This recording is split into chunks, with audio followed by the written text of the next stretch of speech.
تلنگانہ کے کئی ڈسٹرکٹس میں بارش کی پیش قیاسی۔ محکمہ موسمیات نے تلنگانہ کے کئی ڈسٹرکٹس میں بارش کی پیش قیاسی کی۔ محکمہ موسمیات نے اپنی رپورٹ میں کہا کہ آئندہ 24 گھنٹوں کے دوران ریاست تلنگانہ کے بعض ڈسٹرکٹس میں گرج چمک کے ساتھ بارش ہوگی۔ جن ڈسٹرکٹ میں گرج چمک کے ساتھ طوفان کی پیش قیاسی کی گئی ہے ان میں بھدرادری، کوتاگوڑم، کھمم، نلگنڈا، سوریا پیٹ، میدک، کاماریڈی اور ناگر کرنول شامل ہے۔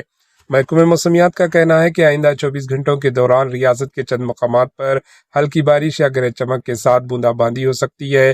گزشتہ 24 گھنٹوں کے دوران بھی ریاست کے 1-2 مقامات پر بارش ریکارڈ کی گئی۔ رپورٹ میں واضح کیا گیا کہ 27 فروری 2026 سے 4 مارچ 2026 تک تلنگانہ بھر میں موسم خشک رہنے کا امکان ہے۔ Bureau report, H N news.